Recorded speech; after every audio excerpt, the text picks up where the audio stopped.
రాధాకృష్ణపై చర్యలు తీసుకోవాలని చిత్తూరు జిల్లా ఉమ్మడి వైసీపీ అధ్యక్షులు భూమన కరుణాకర్ తో పాటు మాజీ డిప్యూటీ సీఎం నారాయణ స్వామి వైసీపీ నేతలు చిత్తూరు జిల్లా ఎస్పీకి ఫిర్యాదు చేశారు.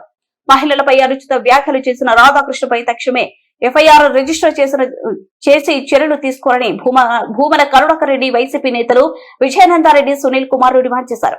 ఈ సందర్భంగా చిత్తూరు ఎస్పీ కార్యాలయంలో జిల్లా ఎస్పీకి వినతి పత్రం అందజేశారు. ఉమ్మడి చిత్తూరు జిల్లా అధ్యక్షులు భూమన కరుణాకర్ రెడ్డి మాట్లాడుతూ మహిళలపై అనుచిత వ్యాఖ్యలు చేసిన ఏబిఎన్ రాధాకృష్ణపై జిల్లాలోని పలు పోలీస్ స్టేషన్లలో ఇదివరకే ఫిర్యాదులు చేసిన ఎటువంటి చర్యలు తీసుకోలేదని ఆరోపించారు. రాష్ట్రంలో పెట్రోల్ డీజిల్ కొరతకు ప్రభుత్వ విధానమే కారణమని మండిపడ్డారు. మహిళలను కించపరిచే రాధాకృష్ణపై వెంటనే కేసు నమోదు చేయాలని డిమాండ్ చేశారు. ఈ కార్యక్రమంలో పలువురు వైసీపీ నేతలు పాల్గొన్నారు.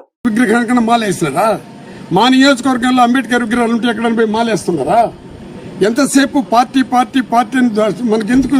అంబేద్కర్ ఇంత వసతి కల్పించాడు. మనం we are representing only SC colonies అని కదా పెట్టినాడు. అన్ని జాతులు మనకు ఓటేస్తే కూడా ఎవరికి ఇబ్బంది లేకుండా కనీసం అంబేద్కర్ విగ్రహానికన్నా మాలేసే సంస్కృతి వీళ్ళకి ఉందా? హోమ్ మినిస్టర్ వేసిందా? సీఎం వేసినాడా? ఇక్కడుండే తెలుగుదేశం నుండి ఎమ్మెల్యేలు ఎవరైనా పోయి ఒకటేసారా? మంత్రులు ఎవరైనా పోయేసారా విజయవాడలో? దీనికి మించిన బాధ ఇంకేముంది? వీళ్ళు నిజంగా వ్యక్తిత్వం ఉండే వాళ్ళైతే రిజైన్ చేసి రావాలి. ఎందుకంటే అంబేద్కర్ భిక్షులో ఎమ్మెల్యేలు మంత్రులు అయిన వాళ్ళు భిక్షం ఎత్తుకునే వాళ్ళు వీళ్ళు నిజంగా రిజైన్ చేసి బయట రావాలి.